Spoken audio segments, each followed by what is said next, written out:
Welcome to the regular council meeting, Tuesday, January 25th. I'll look for roll call. Councilmember Babcock. Present. Councilmember Brookover. Here. Councilmember Watson. Mayor Pro Tem Gregg. Here. Mayor Bacon. Present. Next up, I'll look for approval of the agenda. I move that we approve the agenda with the exception of item 4.5 on the consent agenda, and it would ask that that get moved to the business agenda as item 5.5.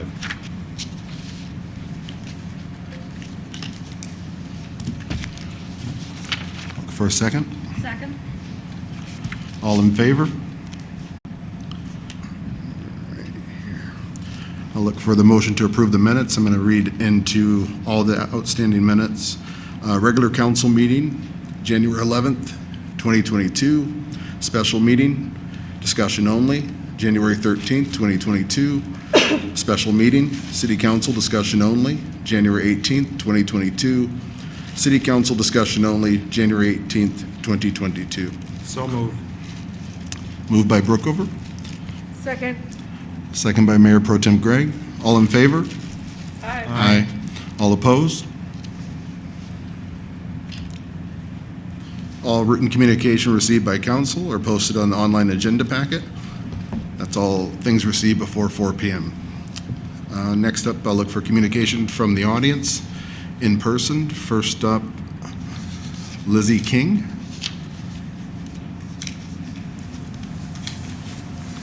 Good evening, thank you.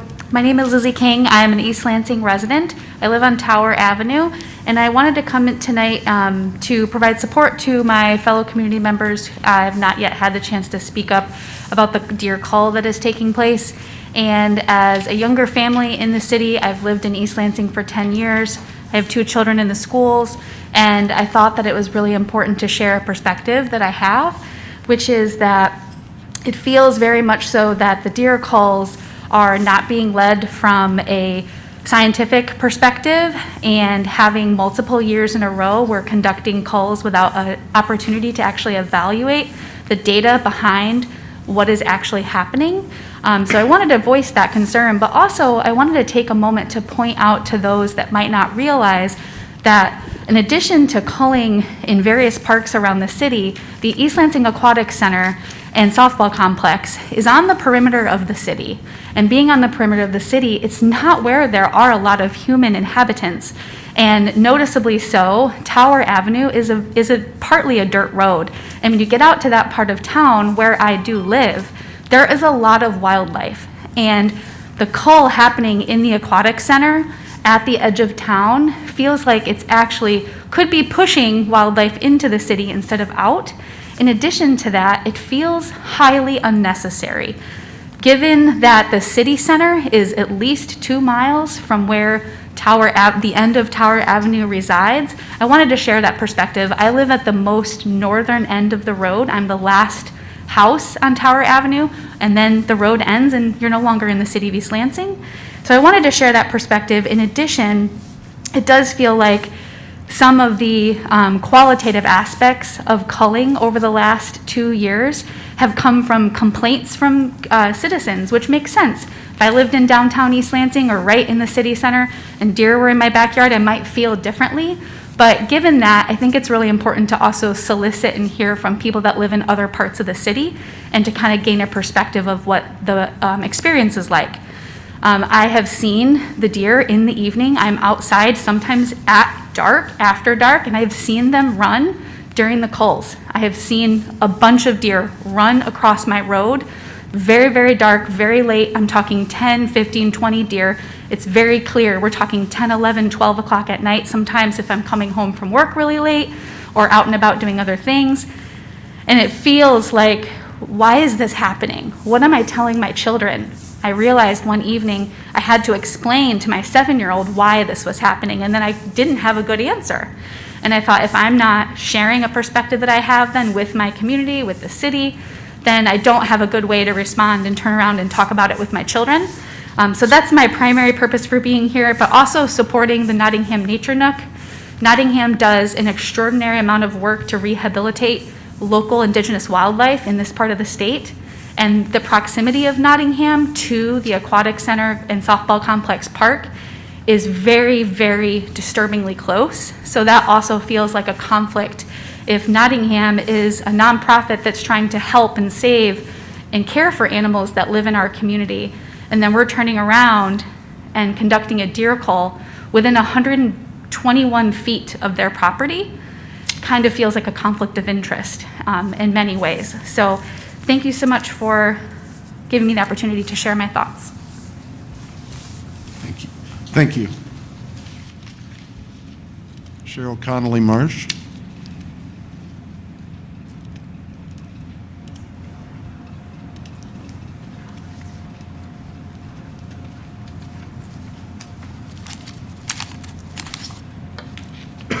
My name is Cheryl Connell Marsh. I'm a licensed wildlife rehabilitator and the founder and president of Nottingham Nature Nook in East Lansing. I spoke to you several months ago, speaking to you from my heart and telling you why this cull was so wrong to me and everything that was being done with this cull. Since that time, I've spent quite a bit of time researching, looking at different culls, looking at scientific evidence to try and understand why something like this has to happen. I still don't understand it. We're looking at a cost of sharpshooters and overtime to park employees for this cull. We're looking at chasing innocent animals with four-wheel drive vehicles in the middle of the night into blockades of logs and trees that have been cut down. We're baiting in certain parks, and you're shooting them 120 feet from me. None of this would be allowed if you were a hunter. When I tell hunters this is being done, none of them can believe it.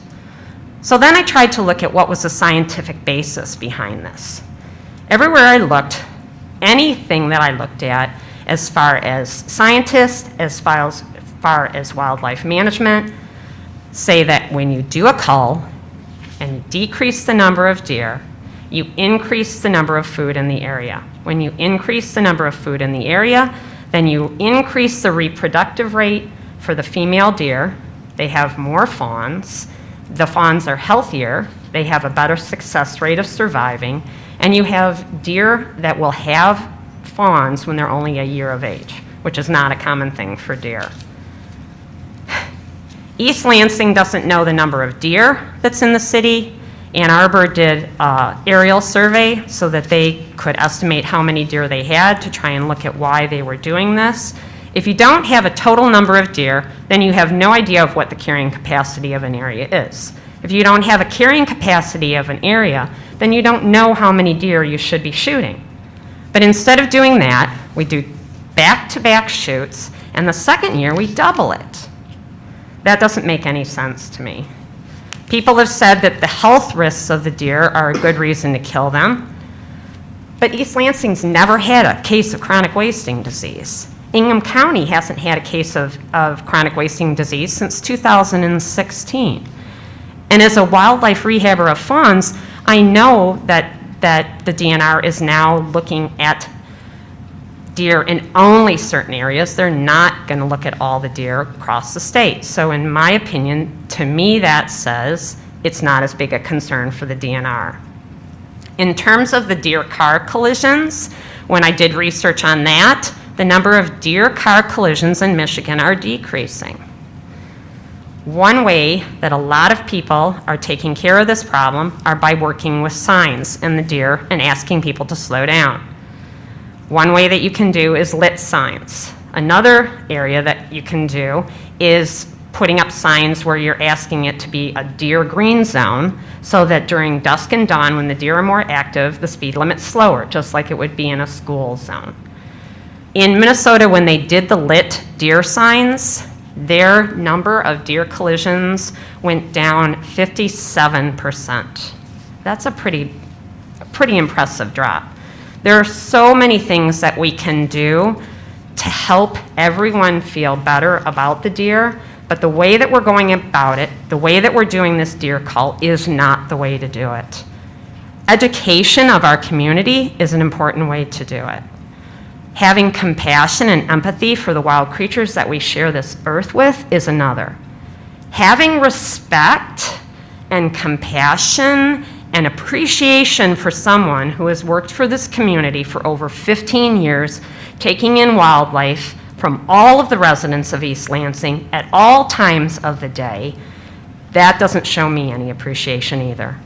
Today alone, I took in 4 mourning doves from people in East Lansing, Hazlet, and Okemos that had different injuries. That's a typical day for me in the winter, and you can 30 seconds remaining. You can probably double, triple that as I go into season. All I'm asking is that you consider what I do for this community and show me the respect that I deserve. Thank you. Thank you.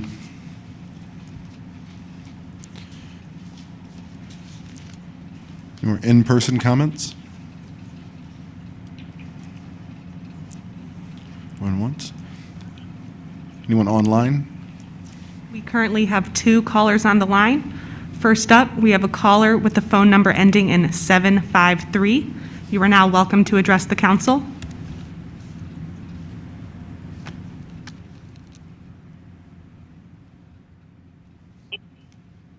Hello, my name is Andrew Woodruff, and I'm the VP of Finance for the owner of Hopcat.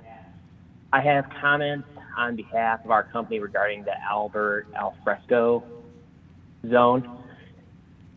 It goes without saying that our industry is still reeling from the effects of the pandemic. Every aspect of our industry has been flipped upside down, whether it be consumer behavior, historic inflation, or industry-wide labor shortages. And we obviously have a difficult road ahead, as we see with the Omicron wave.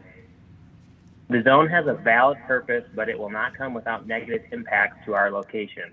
The most significant being the increased difficulty in street access for our curbside, pickup, and third-party delivery sales. This channel of our business has been monumental in helping us weather this storm, and any negative impact could be detrimental. The ability to add more seats via an extended patio indeed is a benefit, but comes with a meaningful investment and unknown return. In order to counteract the negative impacts, I strongly urge the city to reconsider allowing the consumption and sale of alcohol within the zone via a regimented and tested approach as seen by many other cities within the state of Michigan. Grand Rapids, as an example, has 4 social districts in various neighborhoods throughout the city. Our nearby city, Lansing, administers 3 in Old Town, Rio Town, and Downtown. Another college town, Ann Arbor, as we all know, has also a social district on their main street with specific weekend hours. And then just a few more, Kalamazoo and Howland, just to name a few, but obviously it's everywhere and done in many, many cities throughout the state right now. Allowing alcohol consumption within the zone will create a stronger excitement, attract more individuals, encourage guests to stay longer, and will most importantly drive economic synergy and growth for the restaurants within the zone. In the city survey provided in the attached documents, 33% of respondents reported an increase in sales due to this zone last summer. And, so conversely, that means that obviously 2/3 said it either did not or it was unclear if they did have an economic impact that was favorable. So making this change to allow alcohol would dramatically change this. And we have real world examples with our locations throughout the state. As an example, we have a location in Western Michigan that derives nearly 10% of their total revenue via this social district sale during this peak summer month. We respectfully ask for your help in making this zone as attractive, exciting, and prosperous for the businesses within the zone by allowing alcohol sales via a responsible approach seen in numerous cities around the state. Thank you. Thank you. We have one more caller on the line. Phone number ending in 963. You are now welcome to address the council.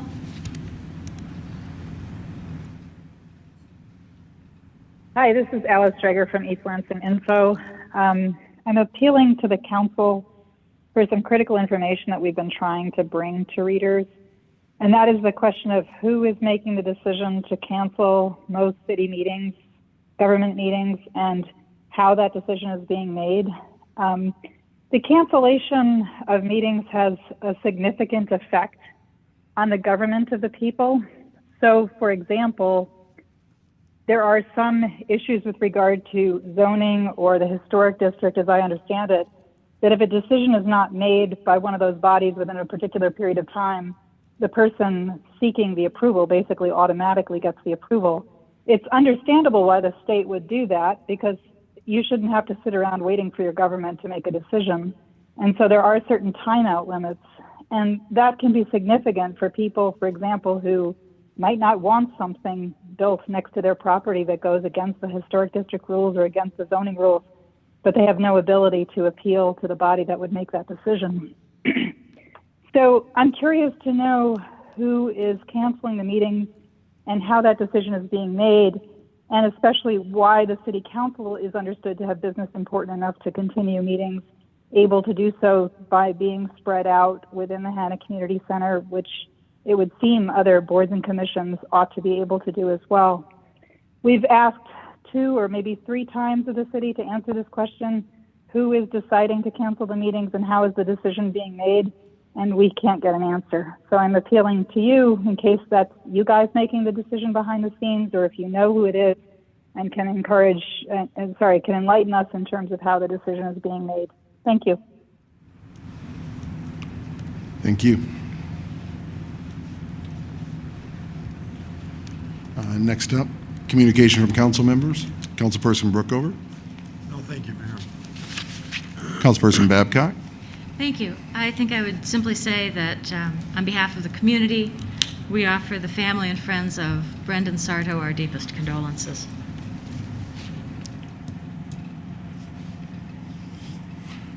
Mayor Pro Tem Gregg. Yes, thanks for that, Councilmember Babcock. I had the same thing on my mind.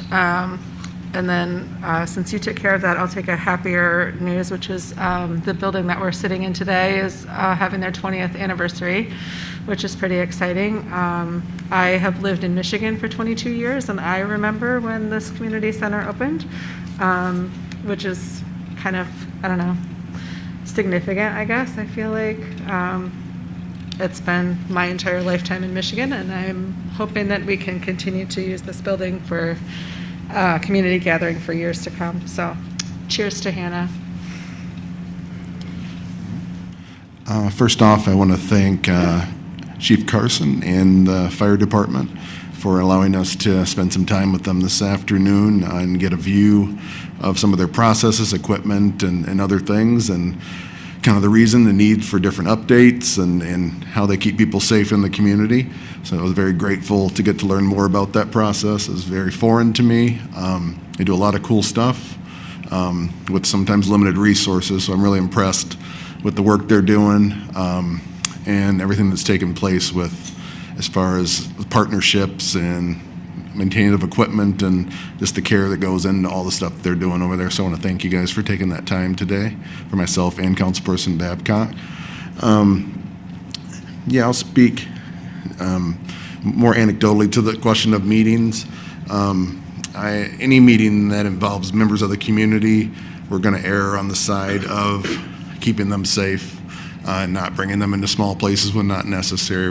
We are as anxious as anyone to deal with some time-sensitive issues that do fall under those boards and commissions. But I would, however we come to those conclusions, I'm open to whatever it takes to keep members of the community safe and out of those small spaces and meetings until we see fit to have safe spaces for people to be in. It's just, we're at that point in the pandemic per all medical professionals and science, so it's just the time to err on the side of caution in those areas. And I had one more, but I might have forgot it here. Last but not least, I think that was it. No. So thank you guys. Next up, report from the city manager. Thank you, Mayor. Just a couple of items. First, congratulations on the 20th anniversary of the Hannah Community Center. 20 years of great service to this community. I was here actually in the city when it was for the grand opening, and This has been a community asset for 20 years, and I look forward to many, many more years of great community service, serving this community. I think the last couple of years have been a little rough with COVID, but now we're back with things opening up and lots of activities, and I think it provides a great opportunity for recreation, for socialization, for instruction, for our seniors. So congratulations to all the staff. I also wanted to mention to council that a week ago, council, I think it was actually 2 weeks ago now, passed a resolution providing bonuses and retention bonuses for employees, regular full-time and part-time employees. That has been communicated to our employees. We also, you also had a discussion about contingent employees. We have prepared a contingent employee bonus and retention schedule for our employees, and we'll be announcing that to them this week. It provides for, over the next three months, for employees who work during that period will get bonuses based on the number of hours they work, anywhere from $100 to $500 to be paid in May. So the idea is to reward employees for their service, but also to work to retain employees that are critical for the services that we provide. I wanted to mention that as well. And of I'm course, sorry, just where's that money coming from? General fund. Thank you. And good question, that won't need formal approval by council. The only way it would be if there's a budget resolution, which would be forthcoming if needed, where that would be a part of that. And then I also want to mention that I'm hitting my 10-year mark as city manager for the city of East Lansing. It has been a pleasure to serve this community. Look forward to continuing to serve. It's about 23 years of total service, but 10 years as manager. So thank you for the opportunity. That's all I have, Mayor. Thank you for your service, George. It's take a point of privilege. Just thank you for all that you do and the partnership with council and helping us keep this thing moving forward. So thank you. City Attorney's report. Sure, thank you. I'll just briefly update that there has been no progress at the Michigan legislature on any of the bills related to electronic meetings or remote attendance by members of public bodies at meetings. There were a couple of bills proposed last year and none have moved anywhere. They are languishing in committee. So we remain in this position where members of the public body must appear in person unless they're serving in the military. Thank you for that update. It's disappointing. Next up, item 3.1, Autism Awareness Presentation. Xavier DeGroat, founder of Xavier DeGroat Autism Foundation. Thank you, Mayor. I am very pleased and honored that we'll be opening up the very first Autism Historic Museum at the Meridian Mall on February the 4th. It's already been getting a lot of in touch and demand. I want to come, and I thought that's pretty neat. So, but it's also very pleasurable to get to know Elaine Hardy here a while back, and I'm pleased to award her that day as one of our award recipients at the dinner and annual gala that we have every year at the mall. And I decided to choose the mall because malls are going to become entertainment centers here very soon. They're not just going to be about retail more than less. And I really would like to see the city of East Lansing combined in the Meridian Township community, because a lot of the demand and economy out there is dependent a lot on Michigan State University and East Lansing, and that's why that mall is going to become way more successful than the Lansing Mall, and that's why I also picked that mall. And I would be very honored if I could ask City Manager George, since you've known me since day one. I remember knowing you through Nathan Triplett when he was mayor. It's come a long ways for me to be where I am at currently, and I think it's important that we have your website and social media share this gala so your community feel free to welcome, because it's free to the public, the museum is, and it's something we definitely need more students and educated figures to be a part of so we can make this grow into a national museum one day. I've already asked Smithsonian CEO if they can publish it in their magazine, and they will as soon as it is ready to be out in the public. And Elaine, if I could say, it'd be very well also honorable to have the city being very important about making diversity in our society a lot better. I thank you for helping make that work a lot better than it ever has, and it's been something I've been an advocate for as well in the neurodiverse levels. And so thank you, Elaine. And so Mayor and all of the council members, you're definitely welcome to attend as well, and I'd be pleased to set up a table let me know if any one of you want to come so I can reserve seats. Can I ask you a silly question? What day of the week is February 4th? Oh, yes, Friday. Friday, and it's an evening gathering? Correct. I would like to join you, if you can And if I could RSVP me. give you all a copy of this. Perfect. just bring- There's a lot of extra copies in the ribbon cutting ceremony too.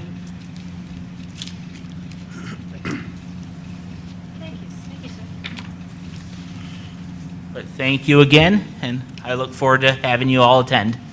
Congratulations, Xavier. Thank you, Xavier. It's awesome.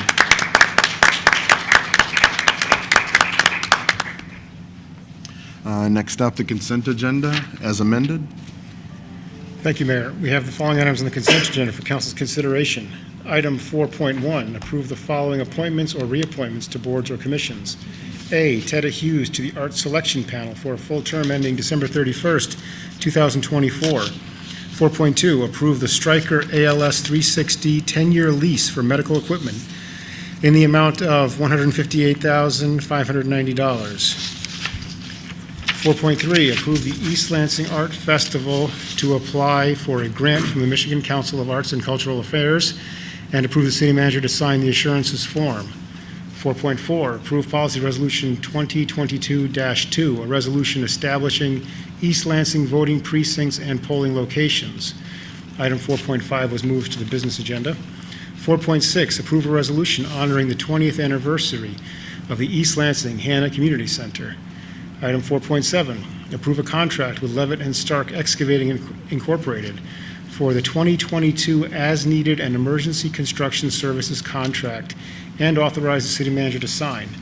Item 4.8, introduce and set for the February 8, 2022 business agenda, ordinance number 1513, an ordinance to amend Chapter 22 of the City Code to add a new Article 5 requiring free sanitation products in city-owned public restrooms. Those are all the items on the consent agenda for council consideration. Look for a motion to approve the consent agenda. I move that we approve the items on the consent agenda. Moved by Councilperson Babcock, Second. second by Mayor Pro Tem Gregg. All in favor? Aye. All opposed? Motion carries. Moving on to the business agenda. Item 5.1, consideration of ordinance number 1512, an ordinance to amend section 2-85, the city code to prohibit nepotism in city employment. I have one suggested amendment to this, under 4, for purposes of, that defines relatives. I'd just like to add domestic partners, or I don't know if there's a legal designation for domestic partners, but the way this is worded, it does not include same-sex partners. Sure, the ordinance language was simply taken from the charter, but I Sure. see no reason why you could not add Can we, domestic yeah, can we partners. just add that? I do want to also clarify for anybody who's wondering why we're doing that, this is because it's required in our charter, and it was an oversight that it was not part of our code already. Bummed to see that my children would not be able to lifeguard at the aquatic center, but they'll get over it. Correct, it is based on section 7.12 of the city charter. Just as I was going to ask the city attorney, just to enter into the record, the reason for the ability to separate for the record, and then why we cannot exclude other groups. Sure. Well, in conversations with staff about how to implement the charter provision, we thought about what made sense when it's talking about city council and city manager and it being their relatives. And when you look at the city library, which has its own board of directors, although its employees are city employees, it has its own board, it has its own library director. It's not directly under the umbrella so much of city council. And with respect to the court, the chief judge has the authority over the administration of that. Now, city council certainly could choose to strike that section or eliminate the library or eliminate the court or do whatever it wishes. But in our development of this, that made sense based on what the impact is of that charter provision, right? Which is that you don't want the city manager's subordinates hiring the city manager's children, for example. So that was the reasoning behind it. We believe it's legally sustainable. And of course, how it winds up being adopted is up to city council. With respect to departments that are more directly under city council or city manager, if you picture kind of a hierarchy, it did not seem appropriate to exclude, for example, Parks and Rec and the Aquatic Center. Yeah. And I think there was a legal reason why we can't exclude. That's what I was trying to get into the record of George. Either you can. Sure, speak well, to- all of the legality of this is just derived from the charter. There's no state law that prohibits these. This is based on the charter and giving effect to the intent of that charter provision. If I could just add in as well, Mayor, that, you know, for the city's perspective, I'm the chief personnel officer, so I do the hiring and firing for all city staff that are under my purview. That does not include the library or the court. As the city attorney mentioned, the chief judge is the personnel officer for the court, does the hiring and firing decisions, and for the library, it is the library director that does all the hiring and firing decisions. I'm not involved in those decisions and have no input. So the reasons, the logic why a person couldn't be employed in any department under me directly would be because I would be essentially their supervisor directly or indirectly, which could potentially pose a conflict. So. Councilperson Babcock. But there'd be no harm in applying it to the city charter or the, excuse me, I'm sorry, a little tongue-tied tonight. There would be no harm in applying the ordinance to the library or the courts, correct? Yeah, there would be no harm, except I suppose a reduced pool of applicants perhaps. I don't know how many relatives you all have who want to work for the library or the or the court. But there would be no legal impairment or problem, I suppose, if you wanted to change that. So we could just strike subsection. I think so. As Councilmember Gregg said, members of my household, which includes, and never thought I'd say these words, an unmarried domestic partner. That sounds so government. I call him the much better half, but I think he's just going to have to live the rest of his life knowing he will not be allowed to drive a snowplow for the city of East Lansing. He'll live. Plus we have, I'm going to regret this when I get home, but we have far more talented and qualified people to do that. It's not an easy job. So, anyway. Mayor, I have two questions for council. Could Can you hear me okay? That's better, thank you. First of all, there's nothing that prevents us from adding those other categories at a later date, correct? The library and the, I mean, we could pass this and then we could add. Correct, it's an ordinance, so Okay. it could be changed by another majority vote of the council. And the second thing is, does this require like a first reading before This- we bid? I believe this had a first read at your last business meeting. It was on a consent agenda. Okay, thank you. Further questions or comments? Not, I'll look for a motion. I move that we pass ordinance number 1512, an ordinance to amend section 2-85 of the city code to prohibit nepotism in city employment. Seconded. Oh, I'm sorry. Go ahead. So if we amend it for the domestic partner thing, we didn't have a first reading, correct? It's not a substantial enough change to require another initial reading, so you could make that change as part of your motion. Okay, so I want to amend my motion, I'm sorry. So I want to make the motion with that addition as suggested by the Mayor Pro Tem. Got it. I will second accordingly. Moved with the amendment by Councilperson Brookover, second by Mayor Pro Tem Gregg. Comment? May I respectfully request that you amend it further by striking subsection 3? So that goes back to Mr. Brookover because it was his motion of whether he wants to amend his motion. Yeah, no, I'm not interested in doing that tonight. We can do that at a subsequent time. So, All right, so the motion on the floor is to pass it with the only change being adding domestic partner in the definition of relatives under subsection 4. All right. All in favor? Aye. All opposed? Motion carries. On to item 5.2, discussion of Local Development Finance Authority, LDFA. Good evening, Mayor and Council. My name is Tom FEHRENBACH. I'm the Director of Planning, Building, and Development. And this is an item that was carried over from our last discussion meeting last week regarding the Local Development Financing Authority, the LDFA. Really just a background. and a discussion in anticipation of a request forthcoming to extend the TIF plan that's currently in place.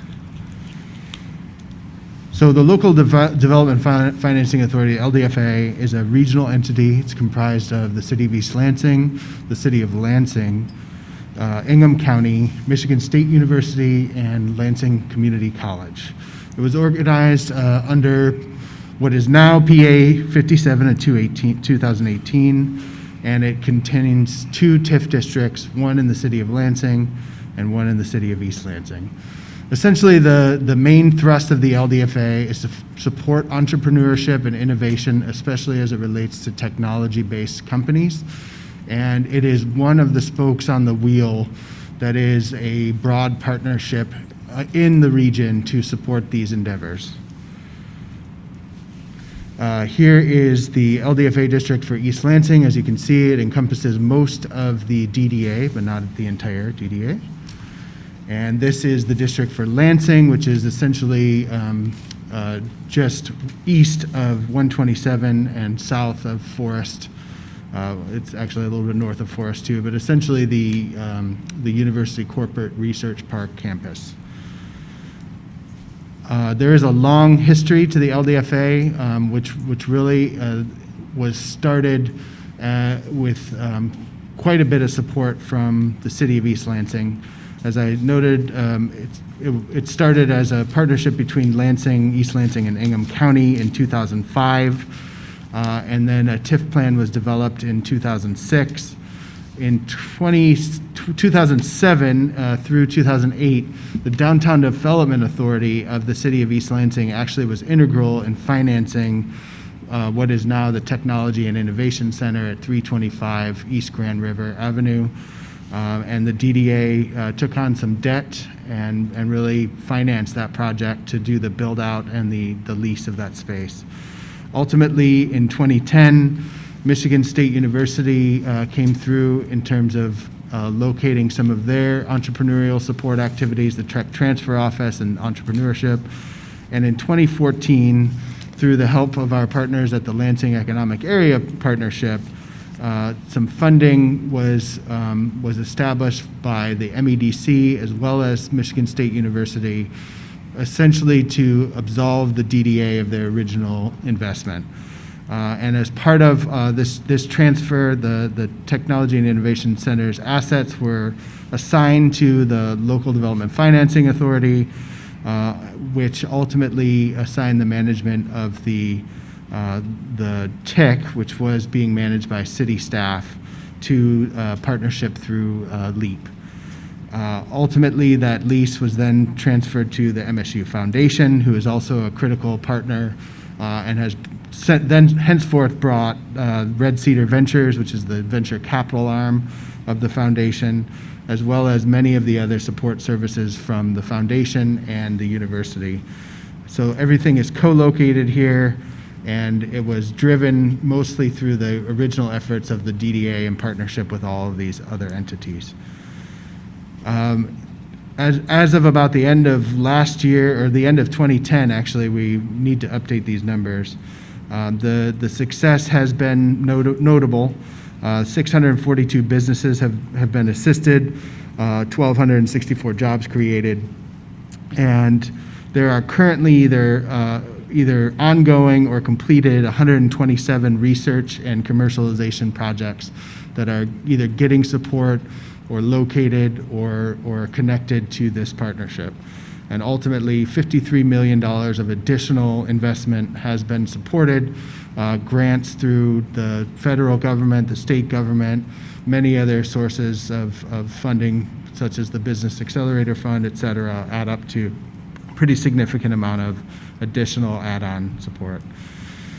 In terms of the TIF plan and the specific to the East Lansing portion, the East Lansing district, it does capture 50% of the tax increment, so the growth from the original base year of 2007 of the school mills.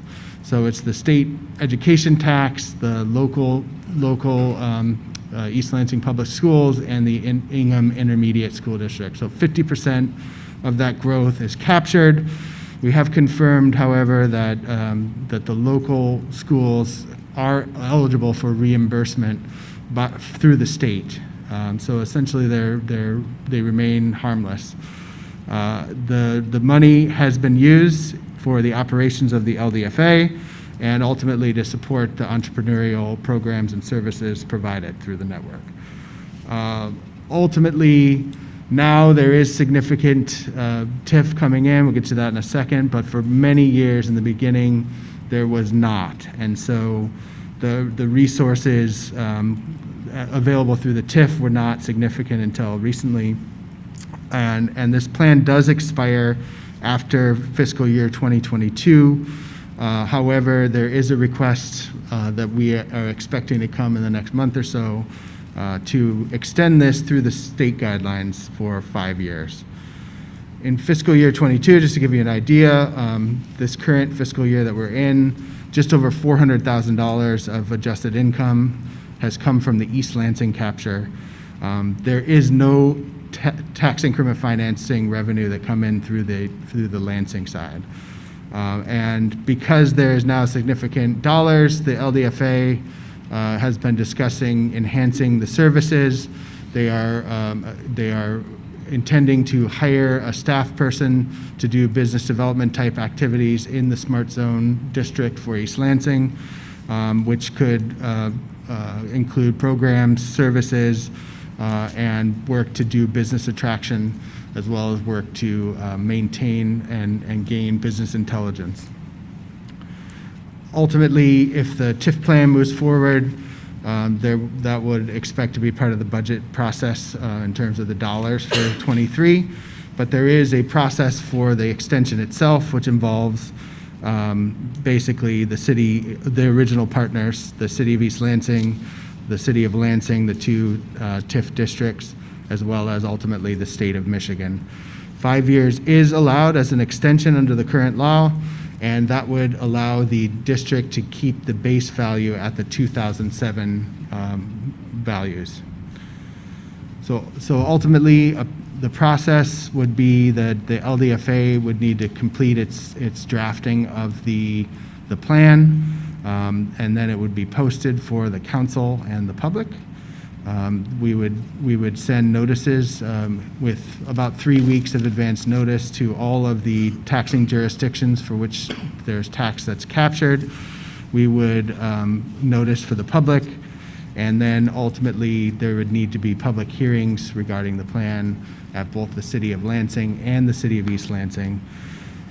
A finding of public purpose would be necessary, and if that finding was made by both jurisdictions, they could move forward to make a consideration of approval for the plan. That would then need to go to the state and be approved at the state level as well. Concurrently with the TIF plan, there would also need to be an associated interlocal agreement, actually 2 of them. One is the Smart Zone agreement, which would be an update from the 2005 agreement. This is an agreement between now the LDFA and then also the City of Lansing, East Lansing, and the Michigan Economic Development Corporation. Ultimately, it specifies how the LDFA functions as an organization, and then there's more of a detailed agreement that would be an operating agreement between the City of East Lansing and the City of Lansing. Ultimately, again, operating the details of the operations and the governance of the TIF districts and the LDFA partnerships. Both the interlocal as well as the TIF plan itself can be considered concurrently, and so that is probably how we would intend to queue it up for you. In terms of the timeline, we're kind of in the January, February final approval at the LDFA level. We would expect that to occur at least by March, and then in terms of the time period for noticing and public deliberation, that would bring us into March and April. April, May, we would expect the public hearing to be heard at the councils, and ultimately it needs to be approved by the state prior to June 30th in order to be enforced for the following tax year. So with that, I'd be happy to take any questions that you might have, or entertain any discussion. Whose money is the 400,000? So the 400,000 comes from 3 taxing jurisdictions. One would be the No, state. I'm sorry, let me interrupt you. I get all that. Who's got control of the $400,000 now? So ultimately, it is under the purview of the LDFA. However, annually, the budget needs to be, just like the DDA and other component units of the city, it has to be approved by the council. Okay, so does the $400,000 belong to the city of East Lansing? No, the 400 is captured by the city of East Lansing and held in trust for the LDFA as part of the budget process for the city. And then once that budget process is approved, that money is transferred over to LEAP, who has a contract to manage the administration of the LDFA, minus an admin fee that the city retains. Okay, so do you know offhand, I realize you may not, how much are we paying LEAP for that management? The LDFA has a contract with LEAP in this fiscal year for, I believe, $30,000. And I've lost track of this over the years, but does the city of East Lansing still pay LEAP for its membership, quote unquote? I believe we do. How much, do you know? I think if memory serves, it's approximately $10,000. Okay, that's what I was remembering. Yeah, is that ballpark? I Yeah. think that sounds about Okay, right. so we're paying them $10,000, and then we're also paying on top of that, this other money to manage this thing, correct? They do devote considerable staff time to the LDFA, which is partially what they're being reimbursed for with that $30,000. That's not just a nebulous number that's out there. I'm not suggesting that it is. Right. I just wanted to know But what the fair, facts yes, are. yes. Thank you. Yep.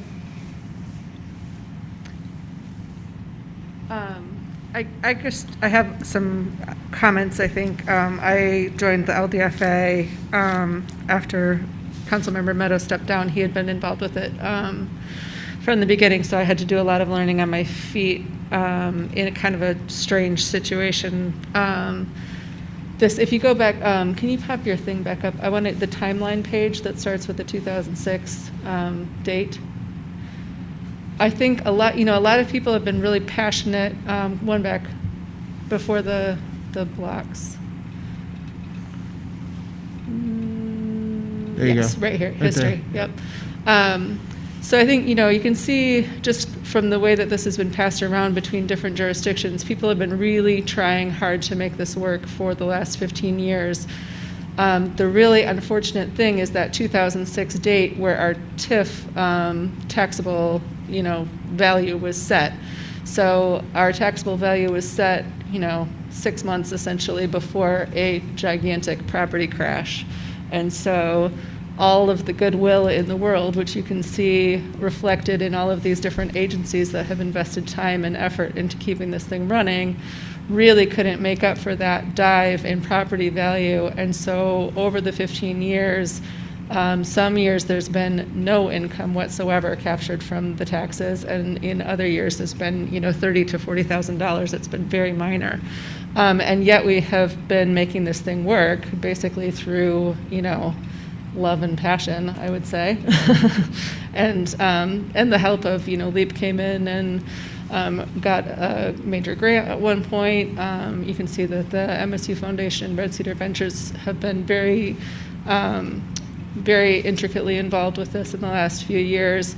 And I would say also right now it's significant to note that the TIC residents, per se, are being very heavily funneled through the MSU Foundation and Red Cedar Ventures. So to me,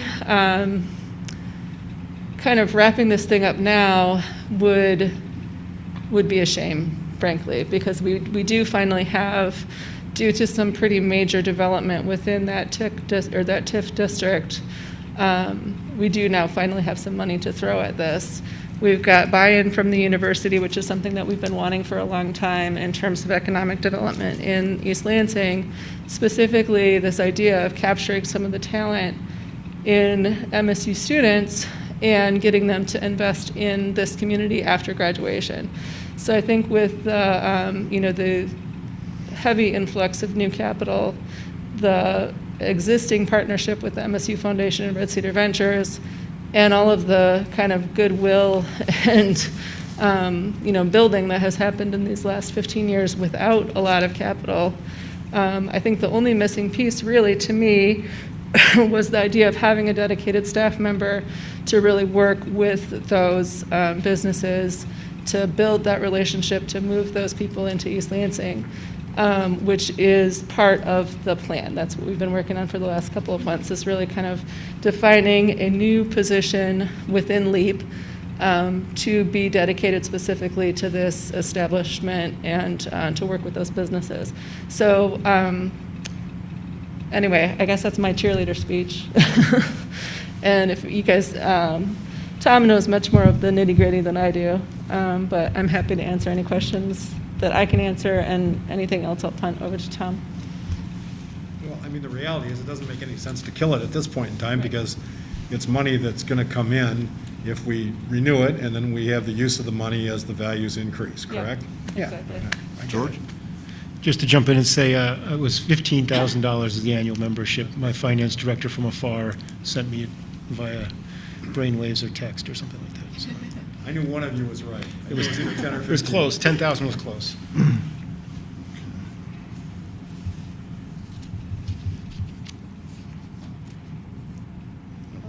Yeah. I'm just gonna- I think that was really the purpose of that agenda item, was just to introduce it. Yep. Okay, sounds like we're good. And I just took a look at the budget from this year. It's actually $35,000 that the LDFA pays to LEAP to administer the LDFA.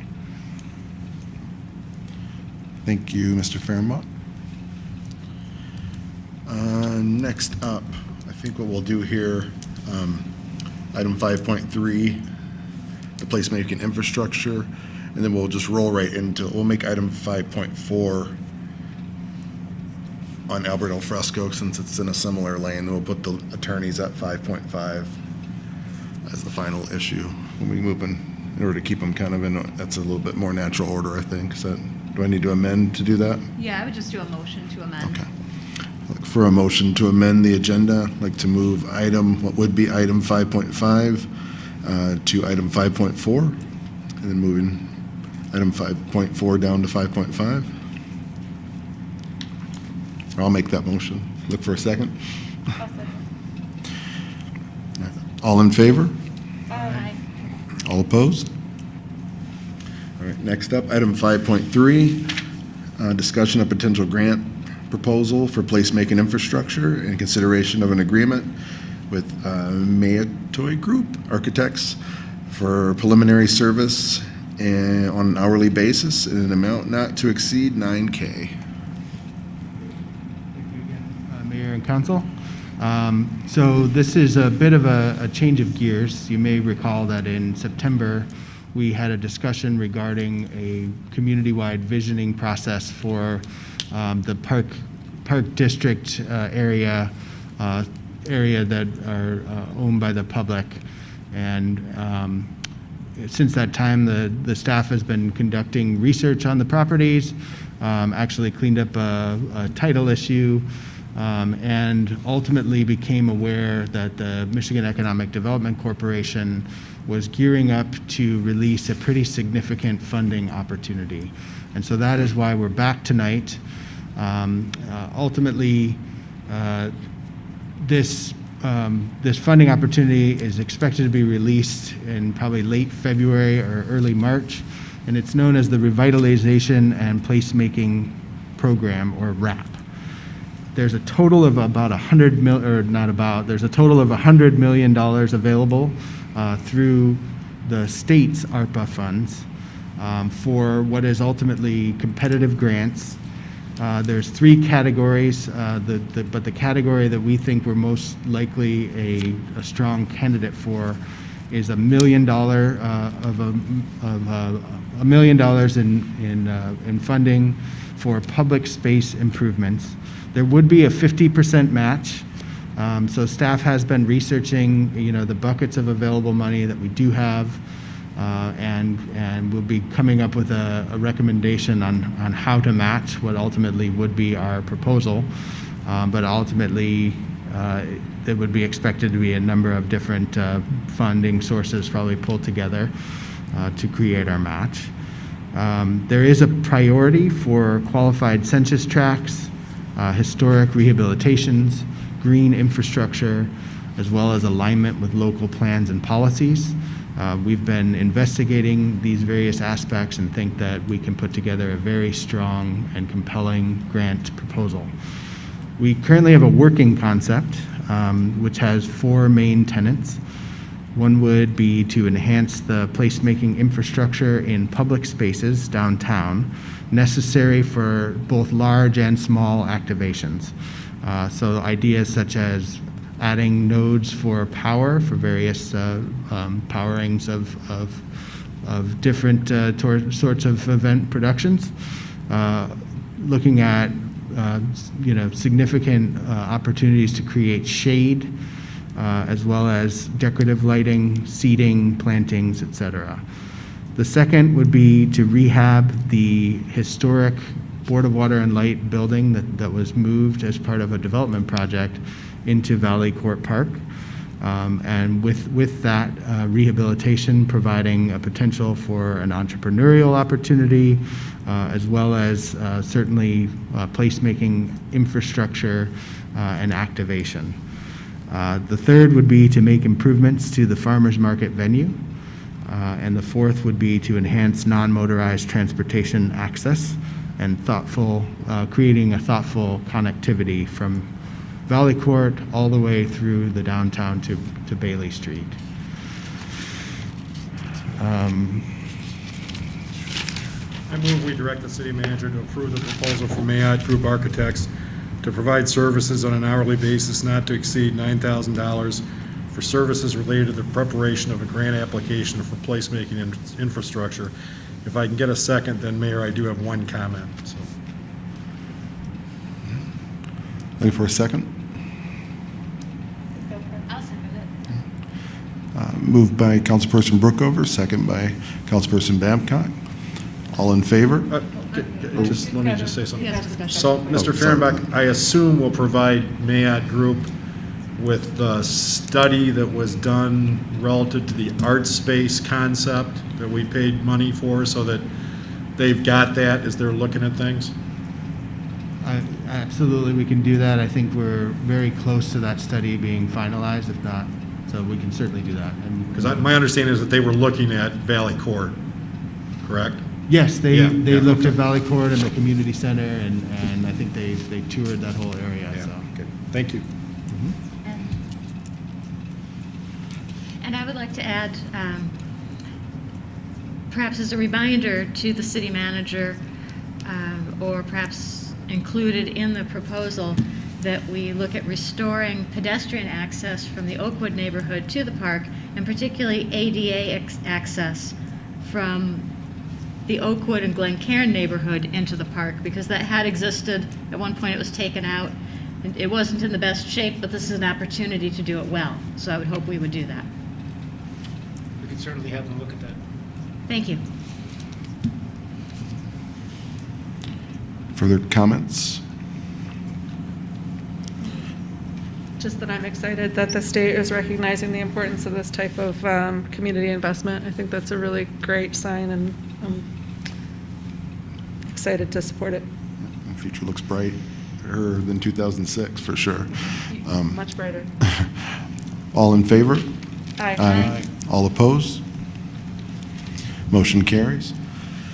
Moving on to the new item 5.4.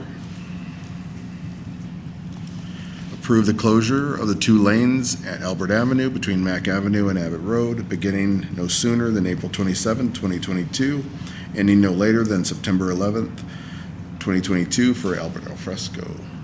Correct, yeah, and I'm happy to answer any questions. I did have a question brought up by the caller that called in talking about social districts.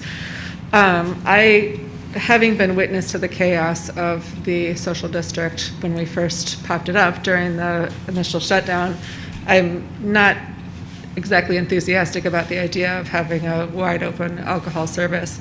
But would it be possible for us under the state law that allows that to do temporary openings? I'm thinking like, a night where businesses might not expect a large crowd, like a Tuesday night, and like bill it as a date night or something, and really encourage people to come out just for a special event, kind of. Could we do that, or do we have to do it wide open? I don't want to misspeak, but I believe so. We have an ordinance that's passed where we can allow alcohol consumption in that area. Okay. And so we could do that on a temporary basis. I Okay. believe so. Okay. I would support occasional special events in that regard, but in terms of wide open, I think we're too much chaos. Excuse me for interrupting. There's a nuance to the ordinance that was passed that allows the open air dining, which really mimics kind of a park setting. Okay. So under our current charter, as I understand, we are not able to kind of do the social district. That would take a charter change. Oh, okay. But we can certainly do what we've been doing in terms of the individual merchants being able to apply and be sort of under their licensure with the state. And then we can do the open air dining district, which is sort of has to kind of be managed by the city, much like a park would be if we allowed alcohol in parks, which we do in some. Okay. I appreciate that clarification, Mr. Fehrenbach. Thank you. Okay. And then to just, I guess maybe, Tom, you might have to stay back up. I don't know, unless Adam knows. To do that on temporary basis is we wouldn't have to act now in order to do that. We would be able to approve that kind of as decided in the future. You want to have to act now. Okay. Tonight's request is simply, staff is just trying to get an understanding of the level of interest of the council to pursue Albert Al Fresco again this summer. Okay. Great. That was my only question. Councilperson Babcock. Thank you. I think this has been a lot of fun for a lot of folks. I did hear from some businesses who wondered what happened to the consideration of moving it up Grove Street or in some other areas instead of closing Albert. There are some businesses that I've heard from that are located on Albert that don't see a direct benefit. They do like it. They like the community spirit. They're having, they enjoy it personally, but it does impact who accesses their businesses as well. So I wonder what happened to conversations about perhaps moving it up MAC or a slightly different location. Yeah, we've internally brainstormed that, right? And we've done the research, we've done our due diligence, and you see from the survey data from the community, we're trying to balance, the social, economic, environmental well-being of this community. And we think to have the greatest balance and the best impact is in the location that we're proposing. If you look at our parking revenues, they were almost up to pre-pandemic. We do have businesses that are seeing a positive impact, but ultimately, if we move it down a different street, we're going to have the same conversation. Well, why this street? Why not somewhere else? And so ultimately, we're just building off the success that we've had the past 2 summers. I do have one more question if we're kind of updated. Again, going back to the caller that called in earlier, talking about the curbside pickup. Not that business that called in, but all over downtown East Lansing, we're seeing people idling at curbs and no parking areas to do curbside pickup, which I think we've kind of taken a non-enforcement issue with it, just knowing that the restaurants are really hurting right now and that they need it.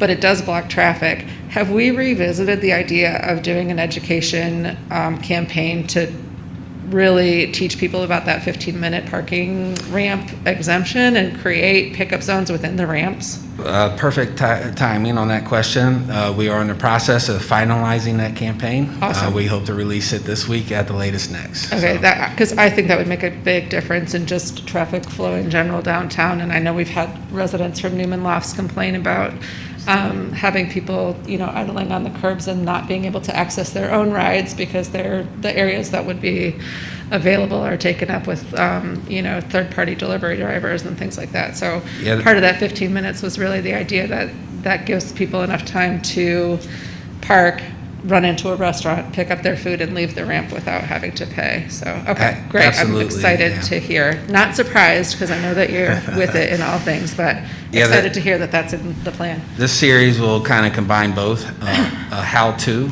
access our parking facilities, and then at the same time, how to utilize our curbside pickup only zones. So stay tuned for that. Awesome. Thank you. Mr. Cummings, how'd you guys arrive at the dates? Yeah, great question. So we're doing our best to, there's a lot of interest in providing this amenity when the students are here, so that they have an opportunity to see what downtown's like over the summer and enjoy the al fresco. So we have the no sooner than April 27th and then no later to September 11th for a couple of reasons. Staff still needs to evaluate, do we have adequate resources available for that time period? What are those resources that we actually need to address the issues that we talked about previously about al fresco, keeping things safe and secure, the infrastructure and all that. And so those dates are reflective of our attempt. We're saying we're going to do our best to plan to be able to have this while the students are here. And so that's how we landed on those dates. If you recall, we started in June 3rd last summer and ended mid-August. So we have extended it a good 2 months. Yeah, the opening date's great. Do we have any consideration on providing any flexibility on the back end because I think move-in was one of the issues and a couple other things around the back end, but Yeah, so the logistics with move-in, move out in April and May, so that's one thing we have to consider. And then the logistics of move-in in the fall, and then also just evaluating, assessing, okay, have we met our goals? Are we able to continue this on a game day, per se, and manage that type of crowd that could attract? can we look at any contingencies for the back end? That's Absolutely. The only thing. Having it being closed in kind of seemed, Yeah. if we're in 80-degree September, it seems weird to be shutting it down and having to answer those 100 emails. Yeah, absolutely. We can look into that and come back and give you a synopsis. Yeah. Recommendation.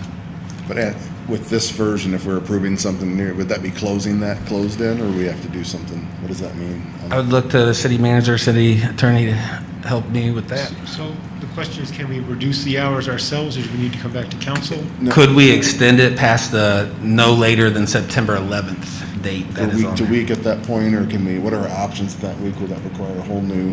I think we'd have to come back to you. I mean, we could, there's no reason we couldn't come back in the summer if we want to, or at some point, and ask you to extend it a date with a new action from council, right? I mean, I agree. at that point, so it would be easy to do if the preference was when this is up and running. I also think part of the reason of having the student experience before the end of the year is to see how it goes in the short fixed period of time, to decide if we think it's a good measure to have it up after students return. So, and really what we're talking about is if it's too busy and there's too much activity. And that really is the thought, that, we don't want to put something that's too much of a burden on our resources. The way that this is the way that we're passing this as a road closure, which I think the only reason we're talking about it is because it's such a major and long-term road closure. We usually have road closures on here that kind of sail through. So we wouldn't necessarily be able to, we would just adopt another road closure that was adjacent to this road closure, right? Yeah. Extending it. Yeah. That seems fine. And then we can of course, because it's a road closure, we can take the signs down and open the street at any time, right? We don't have any Correct. restriction on that.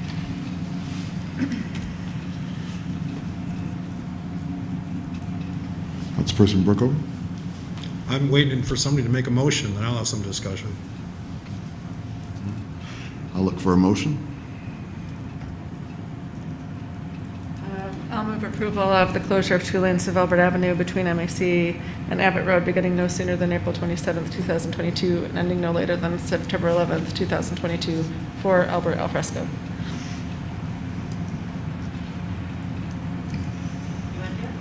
You can go ahead. You haven't had a crack at seconding. I'm not. I'll second it. Moved by Mayor Pro Tem Gregg, second by Councilperson Babcock. Comments? Yeah,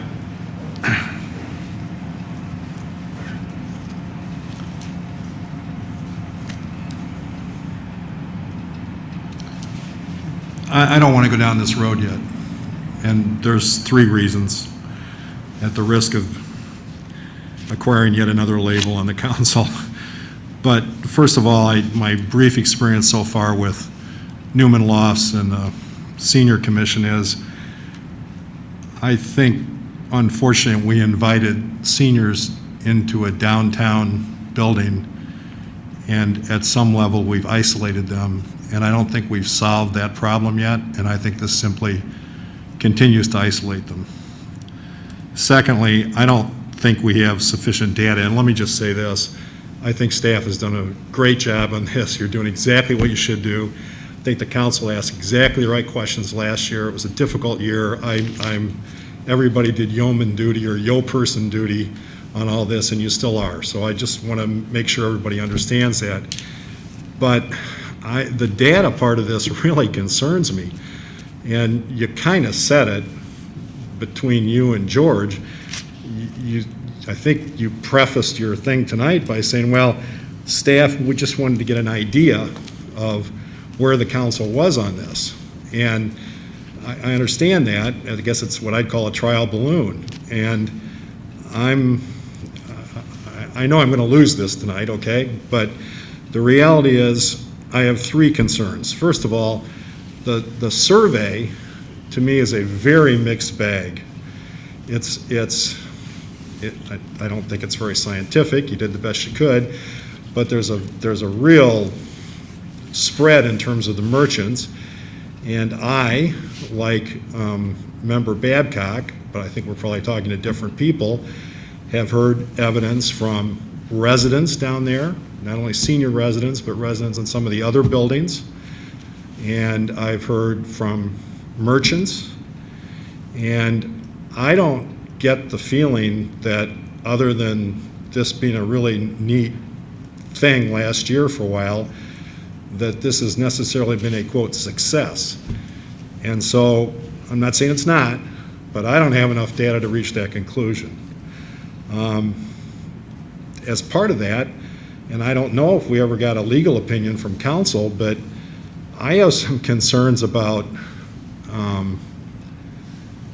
the disparity of treatment between different merchants. So I guess the idea here is this is going to generate income for merchants who I think, for the most part, are tenants in buildings that are owned by landlords. Nothing wrong with that. But the reality is, so we pick a certain number of businesses in the downtown, some of whom have already indicated that they really object because of ingress and egress. But I'm trying to figure out why that group of merchants is treated differently than a group of merchants in Brookfield Plaza or in another geographic location. And if we haven't ever gotten a legal opinion about the appropriateness of this particular stoppage in terms of how it affects the merchants in this specific area, I think we ought to before we go any further. Finally, I don't think we know what's going to happen with COVID. I mean, last spring and summer, everybody was hopeful. Everybody thought we were coming out of it. Everything was, going the right direction. And now since then, we've had 2 more things happen. I think we're all still hopeful. I'm sure the mayor pro tem will tell me I'm a bummer, and she's entitled to do that, because probably I am a bummer some of the time. But I just think it's a data set that we don't have. And I think, here's the piece of data we have. The piece of data we have is we have no idea what's going to happen with COVID. We have no idea. And so now I'm going to introduce one of my biases. In the spring and summer last year, I walked back and forth to my office. And I walked past the basketball court at Hannah Center. And the mask rules were in effect. And I'd see 10 or 12 or 14 college guys playing basketball, hitting each other. I mean, playing basketball, sweating, spitting, breathing, and everything else. And nobody had a mask. And so I've been downtown during these time periods. And my sense of it is that to the extent there are mask rules in effect, they aren't necessarily getting complied with. Which leads me to my third point, which is I haven't gone on the ride-alongs like some of my peers have, but I've been around for a while, and I think I know a little bit about what's happened in the downtown after all the fun stuff is over last summer. And what happened after all the fun stuff was over wasn't fun. And so I think the public safety aspect of this is huge.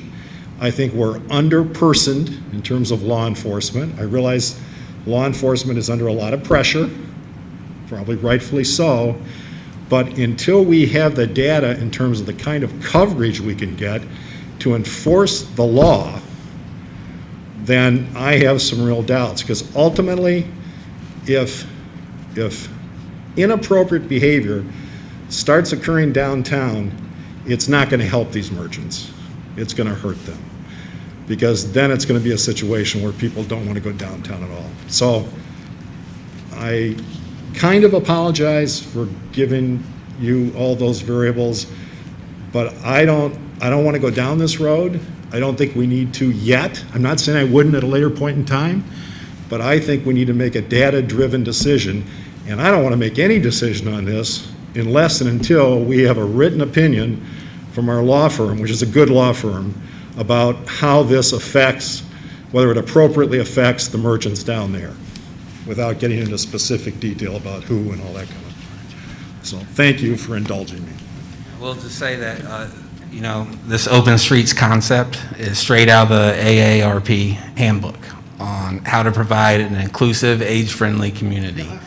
And so we are using data-driven decisions to come up with these proposals.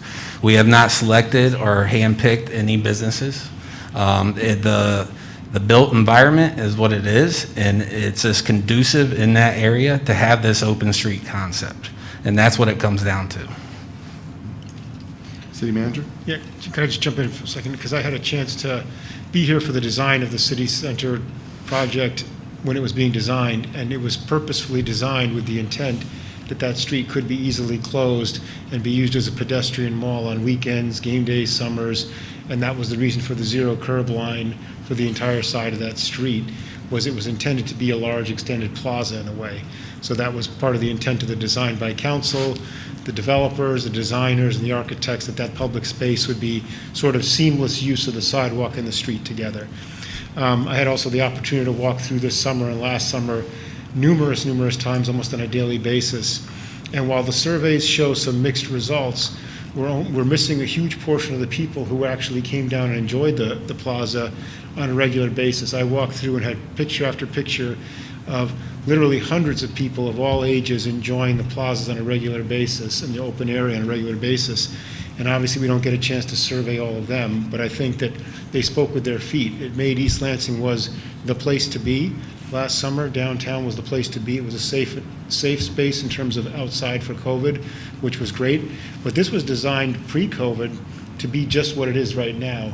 It just happened that COVID says that outdoor spaces in the summer are a safe space to be. But when it was designed originally, it was supposed to be just what it is right now. And this was 3 years before COVID, that discussion came up. In regards to security, it's something obviously we're thinking about. We had planned to go to the DDA to look for more support for police time because the city's general fund had to bear a portion of that additional shifts. So with the use of cameras, the support from the DDA for additional policing, and also in the budget process, we actually will be coming back to be able to focus more resources on patrol level policing. We think that we're quite comfortable that this is a direction we could go at this point. And of course, if at any point we weren't satisfied with it, we could withdraw it and not continue it. So just the fact that we started doesn't mean we have to continue this for the entire summer if there are challenges.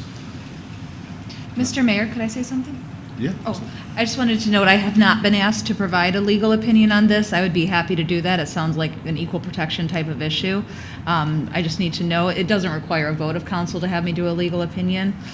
Actually, under your resolution, one council member can ask for a legal opinion. So if you'd like me to do that, I'd be happy to. That'd be great. I think one did, so. Yep. Yeah, there you go.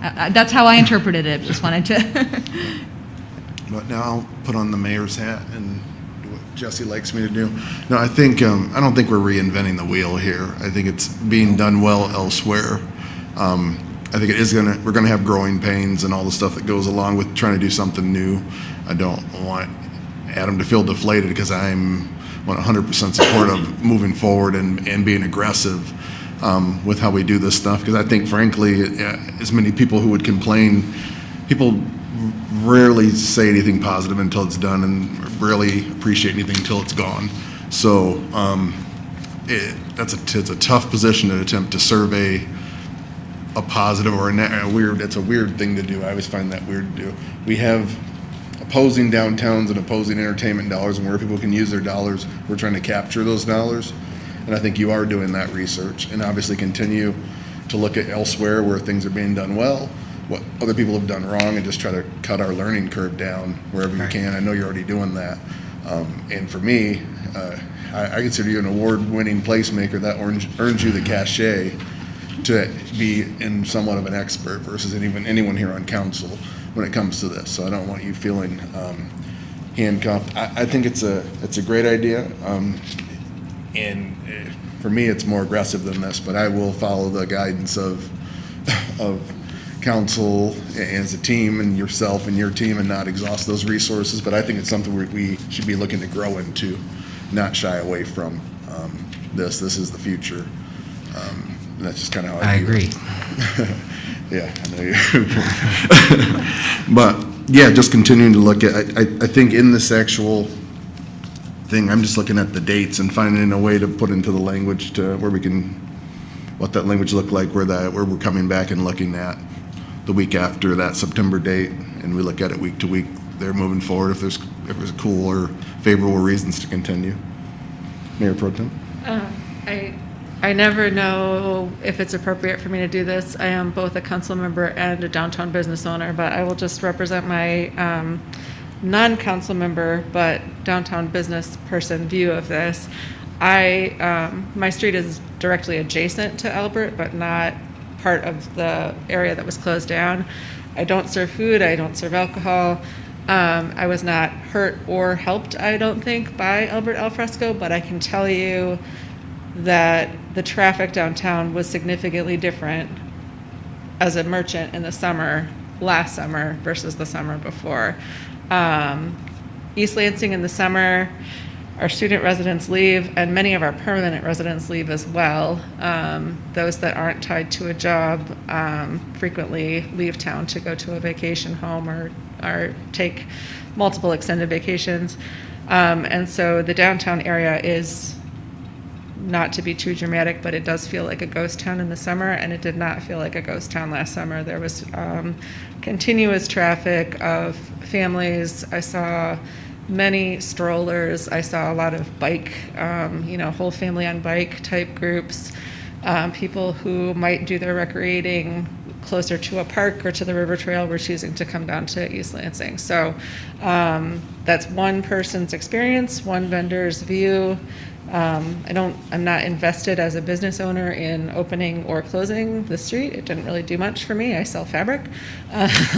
But so then I guess now I'm switching over to the council member hat again.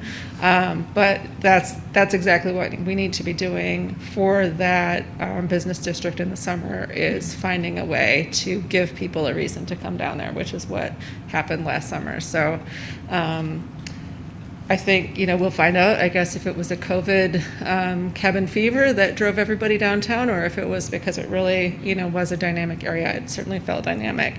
So I guess we'll find out if we have a chance to do it again this summer. But I've got high hopes for it.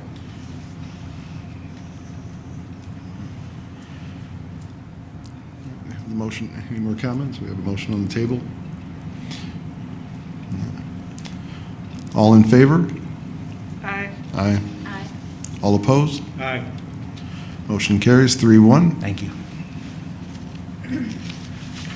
New item 5.5, consideration of city attorney selection process.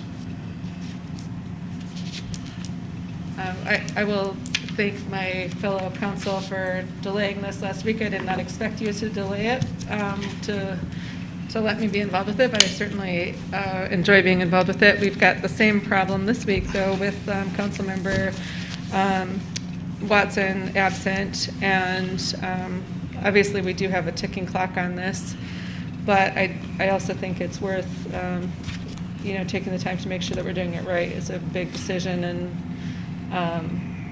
I don't know how far we can move without Councilmember Watson here either, I guess is the question.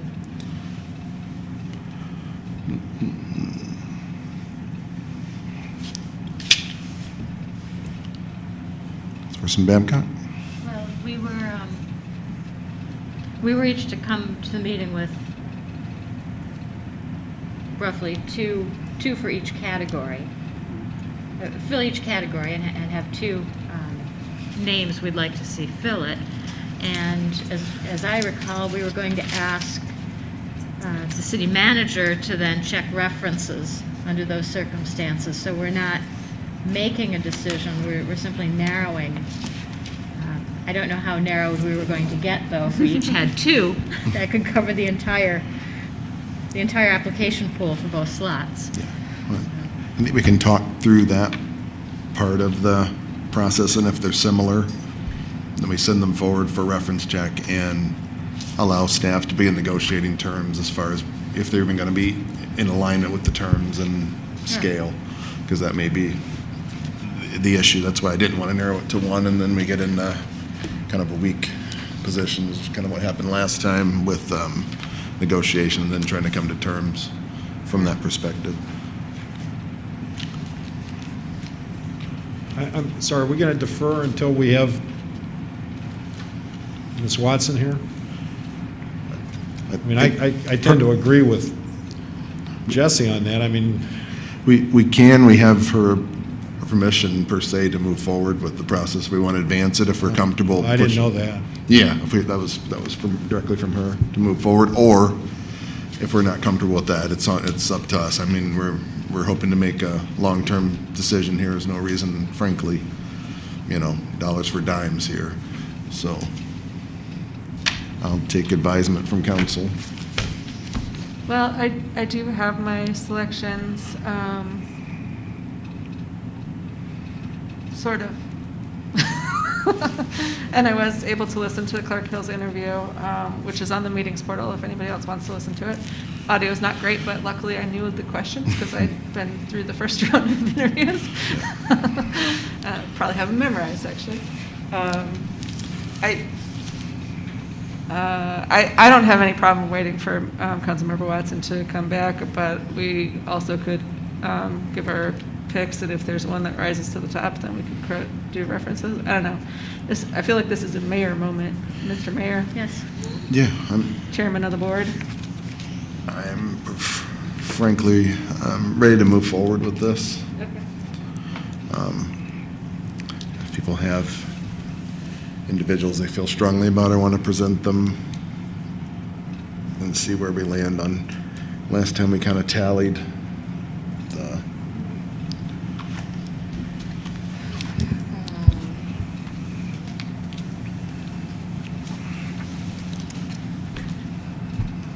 I guess I have my favorites, but with a few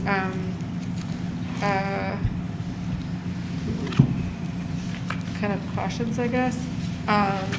In terms of, I guess we could talk about the prosecution, since we only have one person that submitted specifically for that, who is our current prosecutor.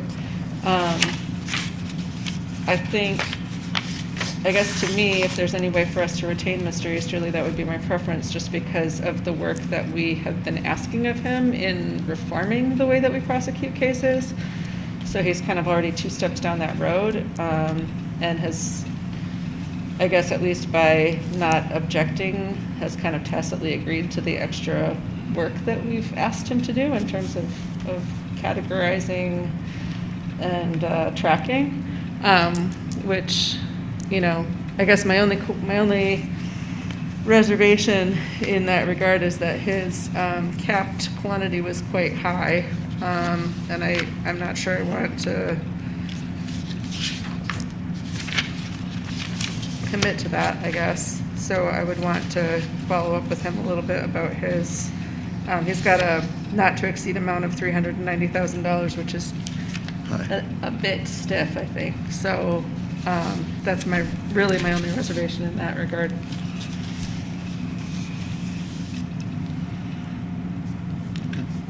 Lisa's got a comment here.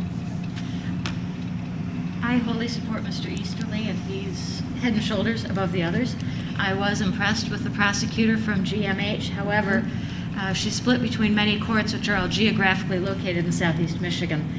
And I'm not sure if people realize how much prosecution, what a time demand 54B is on a prosecutor.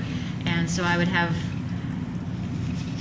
I doubt we'd see her as much as we'd like because she is in so many courts in the southeast corner of the state.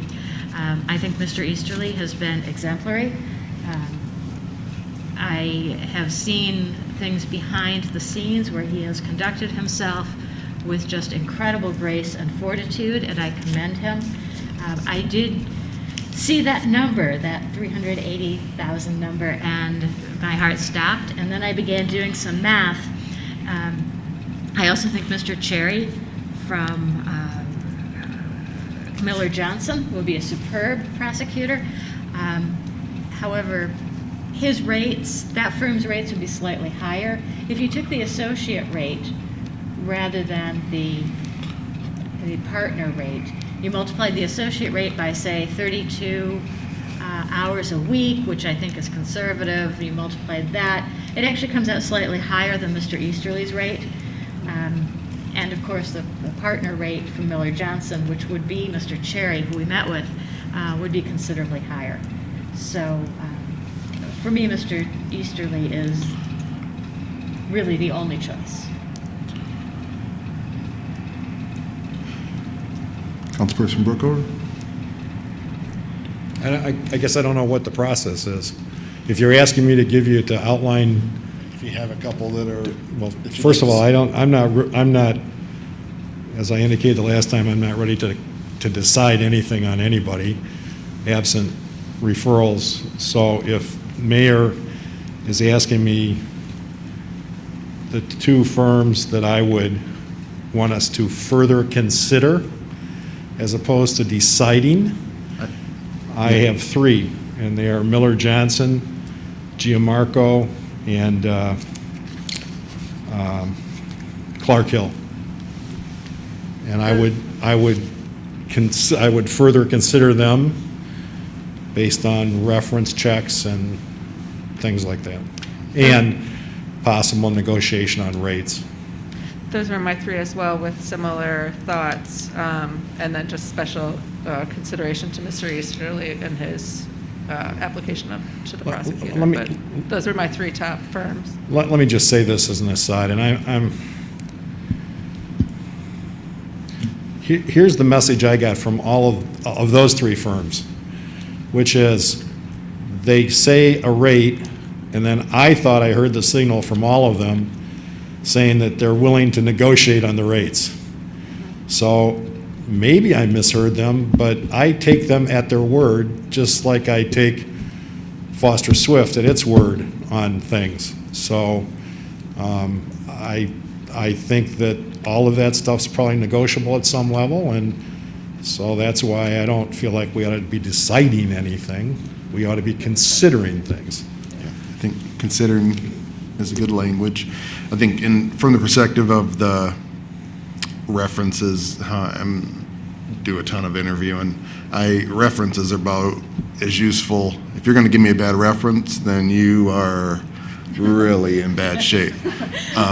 So I really did want to wait. I'm really waiting the interview process and the individuals who were presented and that part of it. definitely the references, and then giving staff the ability to negotiate on the rates. And if the rates for anybody that we select to move forward for kind of rate review and reference can't fall in the line, they can be eliminated really fiscally from that point. I think the rates are that important, and that's been our commitment to keep this. We came incapitated and with a commitment to keep this fiscally responsible. So I think the rates are as important as anything that happened in the interview.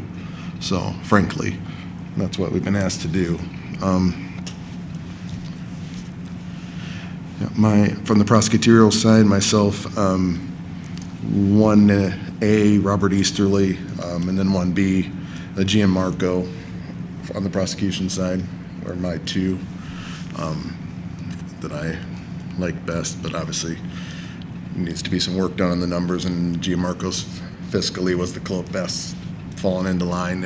But that all depends on the great point by Councilperson Babcock. Can they really cover all this territory? Those were a lot of municipalities and wide-ranging, and I think other people have considered this job maybe to be easier than what it is or something like that, and then it's a little tougher once they get doing it. So those are my couple.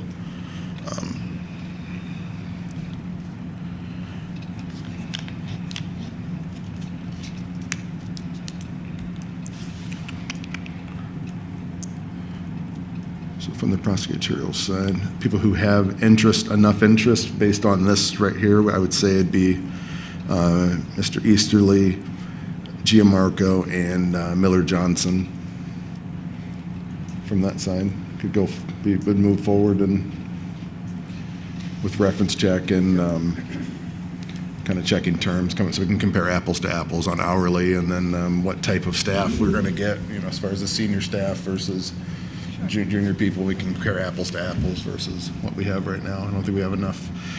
Definitely, per Mr. Brookover's comments, he's correct. We need to be able to compare apples to apples. So. And this is for the prosecution side for those three, correct? That's where I started that one, yeah. For Easterly, Gianmarco, and Miller Johnson. Mm-hmm. All right. We'll start back with you on the.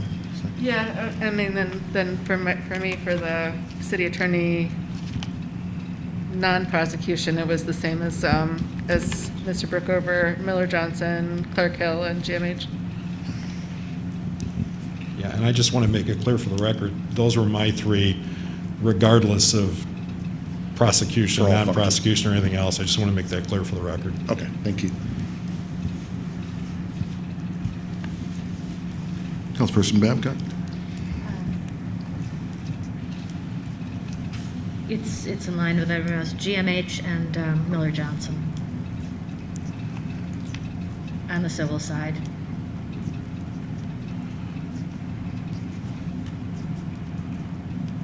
I always have to say for the record with Ms. Genovich is here because I always feel like she's sort of the judge, and so I got to make the record correct.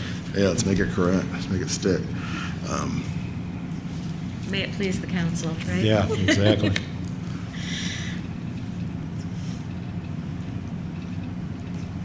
And I would simply say then I trust the mayor to get Ms. Watson's input before we move ahead. Mm-hmm.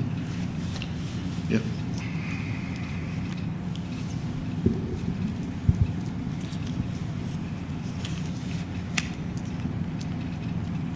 Narrow slightly. Yeah. One step forward. Baby step forward. Hmm? Baby step forward. Yeah, it is.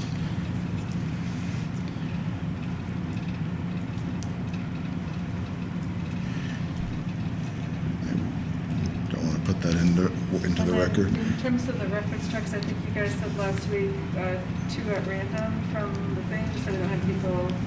Oh, sorry. If I'm remembering, I watched the council meeting last week. Did you say just select like 2 references at random to check, rather than have people run down every reference on 4 applications when we're only going to choose one? Yeah. I asked the city manager what's reasonable. Yeah, I can go through and take a sampling. I mean, if they list 10 different references, we can do a sampling of ones that we know and rely on. So, and Mayor, I think you were the one I didn't write down or fill in spaces for you for the general city attorney. Did you say that I missed that? For the trying to- prosecutor or the general? General. My order.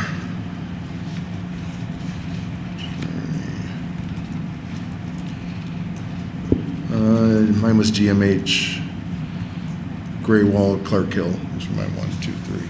But I don't think that was enough to carry, really, Gray Wall forward unless there's some support from Councilperson Watson. So I think for who's present, GMH, Miller Johnson for certain carries. Okay. We could have that Is Clark information. Hill in your fold as well? Okay, Clark Hill was not. And then you're Yeah. So if there's a third or whatever, that would either be Graywall or Clark Hill, depending on, my third was Graywall. Yep. And then I'll get with Dana and see what the third. Now, at this step, you don't want us to do anything on rates. You want us solely to just do references in 2 weeks and bring back references. I'd say start talking about rates. That was the, rates is the third rail here, so. Find out what level of flexibility they're Yeah. willing to entertain.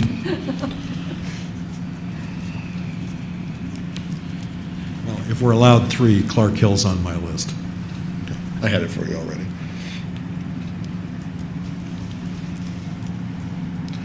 So that would make Clark Hill and Graywall tied, depending what Dana, yeah. Okay. And you can let me know. GMH and Miller Johnson for sure. Yep, I have that. Awesome. Yeah, GMH Miller Johnson with a third. Okay. It's a start. Is that, you done? Yeah, last question, City Manager. Will we also be discussing duration during this, so we're comparing apples to apples as well?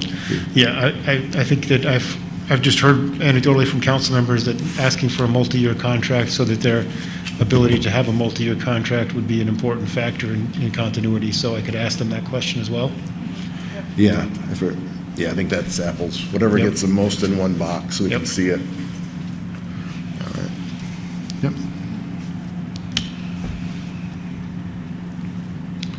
That's it. Do we need a motion or anything to close that discussion out? Right. Nope. Close, okay. All right. After that, we're adjourned. Thank you. Thank you very much.